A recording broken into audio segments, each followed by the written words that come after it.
रामनगर में मुख्य सचिव राधा रतूड़ी के हेलीकॉप्टर की हुई इमरजेंसी लैंडिंग। जाने वजह। उत्तराखंड के मुख्य सचिव राधा रतूड़ी के हेलीकॉप्टर की नैनीताल से वापस आते समय इमरजेंसी लैंडिंग कराई गई।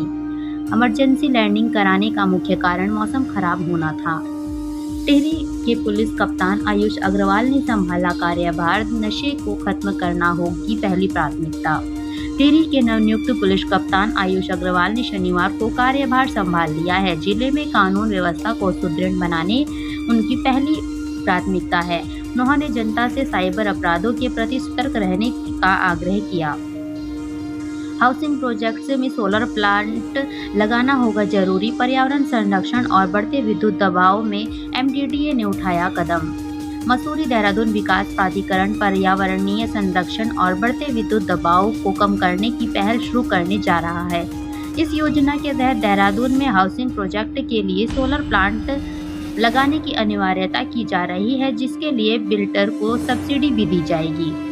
बीजेपी MLA के भाई के इंटरनेशनल बॉर्डर पर 40 कारतूस के साथ गिरफ्तार होने पर बवाल। कांग्रेस हुई हमलावर। राज्यपाल से मिलेगी बीजेपी।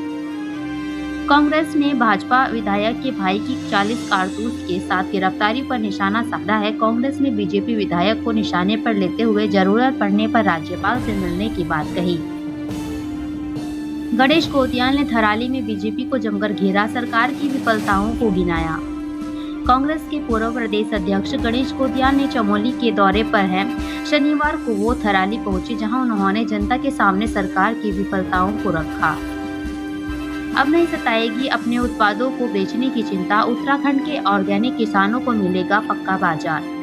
देहरादून विकास भवन में एक बायर सेलर मीट आयोजित की गई, जिसमें केंद्रीय सहकारिता विभाग के कुछ अधिकारियों और हरिद्वार देहरादून के 12 किसान समूहों के प्रतिनिधि मौजूद रहे। इसी बीच अधिकारियों ने बताया कि इस बार उत्तराखंड से 40,000 metric tonne organic basmati rice का लक्ष्य रखा गया है। ऋषिकेश कर्णप्रयाग रेलवे लाइन की टनलों का होगा सेफ्टी ऑडिट। प्रभारी सचिव ने जारी किए आदेश।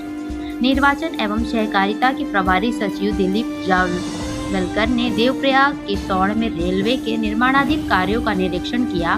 उन्होंने ऋषिकेश कर्णप्रयाग रेलवे लाइन की टनलों का सेफ्टी ऑडिट कराने का आदेश दिया है।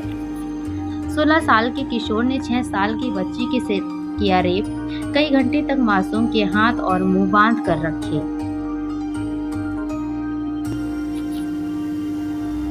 हल्द्वानी में वनकर्मियों की लकड़ी तस्करों से मुठभेड़। रेंजर समेत 3 कर्मचारियों को लगी गोली। उत्तराखंड के नैनीताल जिले से बड़ी खबर सामने आई है। यहाँ जंगल में गश्त कर रहे वनकर्मियों की लकड़ी तस्करों से मुठभेड़ हो गई। इस दौरान रेंजर समेत 3 कर्मियों को गोली लगी। गणेश चतुर्थी पर गणपति बापा के जयकारों से गूंज रहा उत्तराखंड। रामनगर में स्थापित हो रही है गजानन की मूर्ति। आज गणेश चतुर्थी है। इसे गणेश पूजा का महापर्व कहा जाता है। आज जगह जगह पंडालों और घरों में गणेश महाराज की प्रतिमाएं स्थापित की जा रही हैं। उत्तराखंड के रामनगर में भी गणेश चतुर्थी पर गणेश प्रतिमाओं की स्थापना हो रही है। अगले 10 दिन पूरे देश में गणपति बापा के जयकारे सुनाई देंगे। जागेश्वर धाम में मंदिर कपाट खोलने को लेकर पुजारियों और व्यापारियों से की अभद्रता। 5 लोगों पर पुलिस एक्ट में हुई कार्रवाई। जागेश्वर धाम में दर्शन को लेकर विवाद हो गया। एक परिवार साएं मंदिर के कपाट बंद होने के बाद दर्शन के लिए अड़ा रहा, जबकि जागेश्वर में कपाट बंद होने के बाद मंदिर परिसर बंद कर दिया जाता है। वहीं पुलिस ने हंगामा कर रहे 5 लोगों के खिलाफ पुलिस एक्ट में कार्रवाई की है।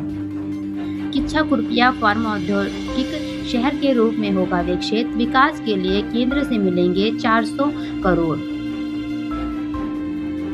अगस्मुनी के अनिमेश चंद्रा IIFT में अंतर्राष्ट्रीय व्यापार में करेंगे PhD। बधाई देने वालों का लगा तांता।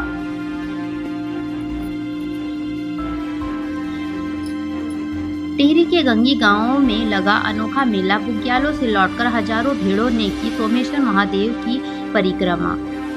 उत्तराखंड अपने रीति रिवाजों और तीज त्योहारों के लिए प्रसिद्ध है। यहाँ असंख्य मंदिर हैं, इसलिए इसे देवभूमि कहा जाता है। टिहरी में एक अनोखा मेला लगा। दरअसल इन दिनों बुग्यालों में 6 महीने पहले गई भेड़ बकरियां वापस लौटकर पशुपालक अपने गांव पहुंच रहे हैं। पशुओं के जंगलों से सकुशल लौटने की खुशी में सीमान गंगी गांव में स्थित सोमेश्वर महादेव मंदिर में मेला आयोजित किया गया। इस मेले की खासियत ये है कि पशुपालकों के साथ उनकी भेड़ें भी मंदिर की 3 बार परिक्रमा करती हैं। रुड़की में छोटा हाथी लोडर की टक्कर से स्कूटी के उड़े पर खदशे, 2 भाइयों की मौत, तीसरा घायल। भारत नेपाल सीमा पर एसएसबी ने 2 लोगों को 40 कारतूस के साथ किया गिरफ्तार, पूछताछ में जुटी पुलिस। 40 कारतूस पकड़े जाने सहित इन मुद्दों को लेकर सरकार को घेरा, इस बात पर बोले get out of the bag.